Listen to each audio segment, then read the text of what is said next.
Hi, I'm Chad Ridgely, and you're watching Sit Down with the 13th Wolfman. Ow!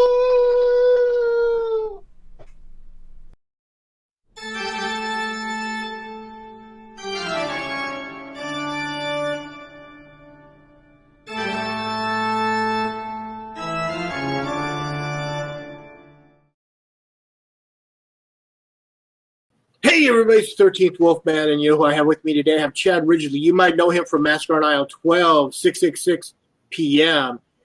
He's going to be out in that Tarintino movie, Once Upon a Time in Hollywood, and he's working on his newest venture right now, Murder Van with an Indiegogo. Welcome to Sit Down, Chad.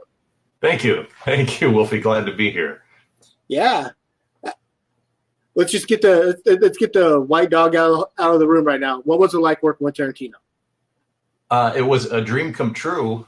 It was so amazing. He's so animated. He loves to tell stories. It was really amazing. It was just so fun to watch him work, and it was surreal almost. Just getting there and being on set when I was there, it was unbelievable. And just to watch him work was great. There was a scene where there's a piece of artwork that's hanging over a mantelpiece. And as he's just kind of, before we're shooting, he's just kind of surveying the scene. And he's like, gosh, he's like, I really hate the way that artwork looks, which means we have to feature it. Okay, so camera, we're going to come right across that artwork, which was great. It was a surreal experience for me. It was a very positive reminder of if you work hard, good things happen. So he was cool with people hanging out on the set, even if they weren't working? Oh, no, we weren't. We weren't really hanging out. We weren't brought to set until it was time to shoot. But when we all came in, it was a nice storytelling opportunity for him. He was telling stories about other stuff, and then setting up the shot. So we weren't really hanging out, but it was fun to watch him work. Well, I only asked that because I just watched an interview with someone else like a couple of weeks ago, and they were like, well, when I wasn't working, I would show up on set, and the director was fine with me just being there and learning. And I was like, well, that's cool. Yeah. So that's, no. I mean, there was a lot of time where you're sitting around just like on any film, but it was, as an actor, you get to sit around sometimes. So that was fun. And it was fun to interact with the other cast. And just, I think we were all just so in awe of the experience of working on a Tarantino film and just taking it all in. It was amazing. So I'm a huge Tarantino fan. Been a Tarantino fan since day one. Since Reservoir Dogs came out in '92. Yeah, but so I'm definitely seeing Once Upon a Time in Hollywood in the theaters. So yeah, July 26th it opens in the U.S. Yeah, looking forward to that. So, okay, we got the Tarantino talk out of the way. Let's talk about your new venture, Murder Van. All right. So I'm working on Murder Van. Murder Van is a straight horror film. Massacre on Aisle 12, 666 p.m. were both horror comedies. Murder Van is a straight horror film. It's about two young women who are abducted by a serial killer in a van, and they have to complete these series of challenges in order to hopefully escape. It's kind of like Saw in a van. It's got hints of Split by M. Night Shyamalan and Saw by James Wan. And we kind of combine those two themes, and it takes place not all in a van, but we spend a lot of time in the back of a van. And I have decided that this time we will try crowdfunding. All the hard money that was for Massacre and for 666 p.m. Was for me, and I decided let's explore crowdfunding and see how that works. So we launched a crowdfunding campaign on Indiegogo, and we are currently at about 50% of our goal. And we have some great perks for anybody who might be interested. In fact, if somebody's a diehard horror fan and wants to get in the movie, that's one of the perks. We will create a custom speaking role in the film for you. And of course, we've got associate producer credits, executive producer credits available, set visits, wrap party, all the cool goodies. I'm excited to get this going. We want to shoot it here in the end of the summer, early fall. and it's going to be scored by Brooke DeRosa, who did the original music for 666 p.m. and Massacre on Aisle 12, and Carrie Mollahan Mercado is coming back. She's going to do all the special effects, makeup, and get us all bloody. She did all the key special effects makeup work on Massacre on Aisle 12. Madison Bullock is going to co-star with me, and she's also an indie film producer. She wrote and produced and starred in Ice the Movie, which is a figure skating film, which recently got voted one of the top 10 skating films of all time by Skating Magazine. So she and I are producing it together, and really excited about it. And I am going to star in it as well, and I will be directing. So you already know who one of your co-stars is? Yes. So we have Madison Bullock aboard, and me and her are the only two people that are cast right now. So once we move into casting, as we move closer to production, we'll have some more names for you. How has this movie never been made? Right? One of the things that I like to do is I like to pick titles that have never been used before. Murder Van, I was stunned to find out, has never been a short, There was a similar movie a few years back with the word van in it, and it had, but I don't like Creeper Van or Creep Van or something like that. Yeah, I'm excited to be bringing the very first Murder Van to life and or death. It's excited. We've been drumming up some interest in the crowdfunding campaign. Pop Horror magazine and website has done a nice article on the Murder Van crowdfunding campaign that we're doing, which I believe comes out today. And they also did a great write-up on Halloween night that I also did. But Murder Van is super. It's super fast moving. It's female driven. It's very female empowering film art. We have very strong female leads, and one of the things that I really like about it is that it's got women in the circumstance in which they would be victimized, but they refuse to be the victims in this case, and it's very cool. It's written by myself and Julia Bergeron, who wrote the award-winning short film called Porchlight, which just screened in LA. It had their LA premiere at the Dances with Films Festival, and it's based on something that happened to her as a teenager. She was actually kidnapped by a guy in a van, and she had to do some pretty remarkable things to escape with her life. That's like the original I Spit on Your Grave. Yeah, Miyazaki witnessed a woman dealing with the aftermath of being raped, and he wrote that movie about that. Wow. Wow. Yeah, it's really amazing. So you like writing? I mean, with the exception of like the Tarintino thing, but a lot of the movies that you're in that you produce, you write yourself. Do you like that side of the screen? I do very much. I really love immersing myself in the process of writing a movie. It's just one of those things that once you get going, it's hours, days go by, and you're like, oh boy, I haven't eaten yet. I just get really involved in it. I enjoy developing scripts. I enjoy finding things that really haven't been explored quite the way I want them to have been explored, and exploiting that. I really, really enjoy writing it. I've got a bunch of films written that are ready to go, so that's cool. Working my way through. I have ideas up here. I've started a few scripts. I've never finished them. I should, because I know the one that I would really love to do it's a zombie film. Yeah, there's a lot of zombies, but this is definitely a different take on it.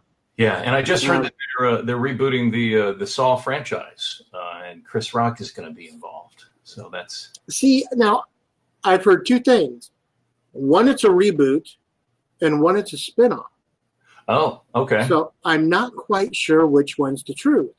I heard that he developed a script saying that he came up with an idea of how to spin it off. But I also read that he was in the thoughts of producing and rebooting the series. So I'm like, I don't know what they're talking about now. Yeah, I'm really excited for that because no matter what happens, other places are going to be looking for something similar. Yeah, I'll be like, you're right there. Hey, I got Murder Van. yeah, and I'd love to bring it. I'd love to bring it up to Buffalo and screen it up there. Buffalo Screams Film Festival. Yeah, yep. Buffalo Dreams would be a wonderful wonderful launching point for that. Chris, well, yeah, I mean that's run by Greg, Chris Greg and Lamberson. yeah. So we were very fortunate. We premiered Massacre on aisle 12 and 6:66 p.m. there. So I love that festival. Gregory and Chris have been absolute amazing for us and our team, and the food up there is amazing also. heard all about it from Greg. We had him on one time, and he was talking about if you go up there, you had to try some particular kind of food. I don't remember. The beef on weck, roast beef on sandwich. That's exactly what it was. Yeah, so good. I ate it every day. That I was there. I loved it. And the audiences there are great. It's a very supportive film community. They screened over 100 features both years that we were there, 2016 and 2017. In fact, 6:66 p.m. won Best Comedy Feature there in 2017, and Massacre on aisle 12 won Best Comedy Feature there in 2016. So I believe Kevin and Leo were there in 2017. Yes, yeah. Yeah, that's awesome. 666, it's right there behind you. Is definitely one of the goofier movies, man. It's a good time. I'll say that. It's definitely a good time, but it's really strange. We went definitely sillier on this one. It has kind of a Scooby-Doo meets The Thing vibe. It's definitely very silly and slapstick and funny. It's kind of like an Abbott and Costello movie made in 2017. So it really is. Massacre on aisle 12 kind of toes the line on what's offensive and what's not, and as the line is always changing as a comedian. So I love to push the envelope and push it. Right. And Massacre on aisle 12 is a bit of a throwback to the 80s films, which are near and dear to me. 6:66 p.m. is more middle of the road, I think, and it has a bit of a broader appeal in terms of the comedy, and it's certainly more. Well, the thing with 666 is that even though they say something like transgender, whatever, they say the word midget there, then all of a sudden someone says, no, you can't say that. You got to say little people. I mean, they're trying, even though that they're throwing that offensive thing in there, they're trying to be PC for comedy. Yes, yeah, they're trying, not necessarily succeeding, but but they're trying. We had a lot of fun on that. The producing team, me and Jim Clark and Autumn Federici, Daryl Martinelli, Emily Adams. We were cracking ourselves up on that with just kind of the absurdity of some of the humor. So it looked like a good time. It really did. It was funny when you said, Scooby-Doo meets, because I thought the young lady that you were into in the movie bared a striking resemblance to Daphne. Yes, yeah. In fact, the artwork is kind of has a Scooby-Doo flavor. Yeah. It's actually not the final artwork on the DVD, but there you go. Oh yeah, that's right. That's at least it's not the floating heads of the 90s. Yeah. The Scream movies and are just floating heads. Although the new Tarintino artwork is a nice throwback to the 60s. Of course, it's a 60s film. So yeah, that's Tarantino. I mean, I'm curious to see how much of that will carry over as an influence to artwork for other films. Yeah, that's true. So 666 and Massacre on aisle 12 were both distributed by Indican Films. Yes. Do you have are they going to distribute Murder Van? We don't have anything set yet, so it's certainly possible. We have a great relationship with the That's folks, what I was thinking, yeah. The folks over at Indican Pictures, and I think that I know that they would certainly want to take a look at it, and I'm not saying that they would take it, but I'm not saying that they wouldn't either. But Right. yeah, they did both Massacre on Aisle 12 and 666 p.m. and we have a good system set up to enable that if that's the route that we all end up going. Yeah, they put out some pretty good stuff. We had the people on from the Cabinet, and they put that out. Yeah, they did. One of their big ones was Boondock Saints, and they do a lot of it. They're really indie family supportive. I mean, it's a family organization, so it's one of those things where you can call up Sean or Randolph and just be like, "Hey, this is what we're working on," and they're like, "Yeah, we'd love something like that." So they also did an animated not short film. They did an animated feature called "The Trouble with Turkle," which is kind of like a South Park-esque animated film, which is definitely a little bit offensive there, which I loved, and so nothing wrong with that. I'm so over people being PC nowadays. Yeah, yeah. I'm as a comedian, I'm ready to have that run its course. But yeah, Trouble with Turkle is hilarious. I play the crazy Uncle Stuart, which is this beer guzzling guy right there. Oh, there you go. It's a funny one. I would recommend. Well, you know who wouldn't be even out there today if he had to be PC, and that's Lenny Bruce. Oh, of course. Yeah. Andrew Dice Clay, Lenny Burtz, Rodney Dangerfield, like everybody. Yeah, but it all started with Lenny, Lenny and Richard Pryor. Yes. Oh, my God, yeah. Richard Pryor was groundbreaking. One of my favorite comics to watch growing up as a kid. Very, very inspiring. So you like comedy and you like horror. Which one is your first love? Comedy, for sure. Okay. Nothing wrong with that. As a comedian, I can't help it. It's like I want to make people laugh, and if I can do that, then I feel amazing. And it's so fun to just be in a theater and watch people respond to your films, or doing stand-up comedy. It's even more fulfilling, really, because it's stuff that's happening right there in the moment, and it's just such a rush. I love horror films. There's no taking that away. But if I had to make Sophie's choice, I think it would be comedy. But I love horrors, and if I can combine the two, which I have for 666 and Massacre, I love making horror comedies. In fact, when I was writing Murder Van, there's so many opportunities in there where I was like, oh, stay away from the joke here. Stay away from the joke. Let's just keep it scary. There's some good lines in there. There's some funny lines that will definitely get some laughs, but it is not certainly not going to be billed as a comedy horror. Right. No, that's fine. I mean, I'm the guy that's on the other side of the fence. I grew up from the time I was like 5 to the present. I've loved horror. Yeah. So it's like I love creepy. Nothing scares me, but I like being creeped out. Yeah, I remember the first comedy horror I think I saw was American Werewolf in London, and it didn't occur to me that it was a comedy at first, because as a kid I was scared, but a lot of people don't realize that is a comedy. I mean, it's a Landis film. Right. Yes. Very true. It's funny, but first time I watched it, I was like, oh my God, this is frightening, especially the scene where they're hiking and they get attacked. Yeah. First horror comedy I think I saw, Monster Go Home. Okay.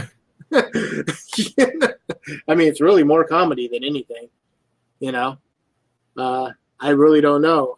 Like I said, I've been watching. My mom is a huge horror fan, and so she would watch the late night horror show, and my brother and I could stay up and watch it with her if we weren't scared. So, that's how I got hooked. Yeah. Yeah. The nice thing is it's a genre that's never going to go away. It's never. People aren't going to get sick of that. The person getting chased by something scary is just a thrill that. It's a great escape. Do you have anyone in your family that influenced you that way with either horror or comedy? Someone that they're like, hey, sit down and watch, the Flip Wilson show or something like that. Huh. I'm not sure. I know that my dad and I used to watch comedy specials together, and we'd watch comedy. We'd watch the Benny Hill show and Monty Python and stuff. But I mean, there was really no horror influence. It was something that just kind of evolved. Well, I was talking on either on either side of the spectrum, horror, art, because you love comedy so much, on the comedy side, someone influenced you to love comedy that much. You don't just wake up one day going, I love comedy. Right. Yeah. That was definitely Dad. We'd love to watch, we'd watch Benny Hill. We'd watch Richard Pryor. We'd watch, Bill Cosby. We'd watch, Robin Williams, and of course all the 80s kind of like the brash humor 80s films we just loved. Just, if it had Rodney Dangerfield in it, or stuff like Stripes or Meatballs, things like that. And then that really kind of drove my comedy aspirations, because that's cool. I made a film. My grandmother gave me this 8mm film camera when I was a kid. And so I made a film, which I thought was like really serious, like this really serious war film. And it looked hilarious, and it wasn't supposed to be, but I was, 8 or 9 or 10. Yeah. And so when I saw it and everybody was laughing watching it, at first I was like, oh man, it's not funny. But then I realized, okay, this is how you can do the dry humor. And then I developed an affinity for like Airplane and, the Naked Gun series, Kentucky Fried Movie, all that stuff. See, I love Airplane. I never got into the Naked. I tried watching Naked Gun, and to me it was just more of Airplane, and I thought Airplane was perfect. Yeah, Airplane was perfect. And Naked Gun was just like their feature versions of a show they did called Police Squad. Yep. Which was the same thing, just in like 6 or 8 episodes, which were hilarious. And at the time, nobody had ever seen anything like that. But the whole Leslie Nielsen as Frank Drebin was something that I really enjoyed watching. And that's awesome, man. I'd love to play. I'd love to get a part like that where it's like, okay, hey, we're gonna reboot this. Peter Sellers was a big influence for me as well. My dad and I would watch all the Pink Panther films, the original Pink Panther films. And he was just so funny and so good at being the straight guy, but so funny. Yeah, I know I've seen them all, and I know that like 2 or 3 of them are really not really Pink Panther movies. They're just like clips from like other movies that they welded together to make a movie. Mm-hmm. Yeah. Well, he died on the last one, so then they really had to scramble to make something out of that. So that one's just kind of a mashup. But and the first one they made, they didn't realize that he was going to steal the show and be as funny as he was. So that one really isn't based too much around his character, but the rest of them all just blow me away. Yeah, that was Blake Edwards. Blake Edwards. Thank you. Yeah. He had a really weird sense of humor. Love Blake Edwards. Yeah. I do see that we have to tie things up so we can go to the live show. Got to bring the guys on. So if people are looking for you, man, out there on the internet, where can they find you? I just did a new movie called Halloween Night, Meet the Ouijas, which is going to be coming out in Halloween. Danny Draven directed it. It's a Charles Band feature. It's part of the Deadly 10 series. And I star as a gorilla in that film. It's all the characters, for the most part, are named after their costumes. Very, very funny film.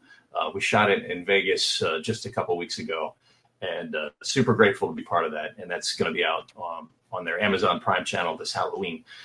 You can find me on Instagram, Twitter, Facebook at Chad Ridgely, and I do stand-up comedy all over the place. So if you're looking to come to a show, I'm doing shows all the time in Vegas and Los Angeles and San Diego.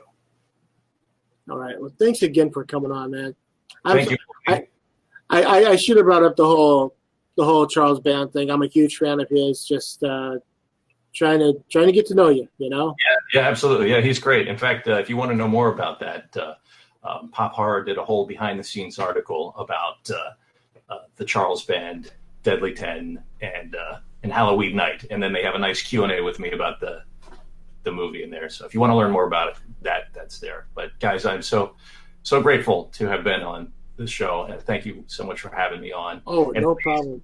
Everybody watching, jump on the Indiegogo campaign for Murder Van.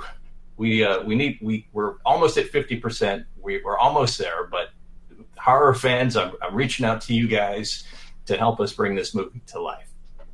So I want to thank Chad Ridgely for coming on. Check out 666 p.m. Check out Massacre on Aisle 12. He's going to be out there in the new Tarintino film. He's going to be out there in the new Charles Band film. And dude, go over and check out go over and donate to the Murder Van Indiegogo. You know, as always, I am the 13th Wolfman, and I'm on the prowl.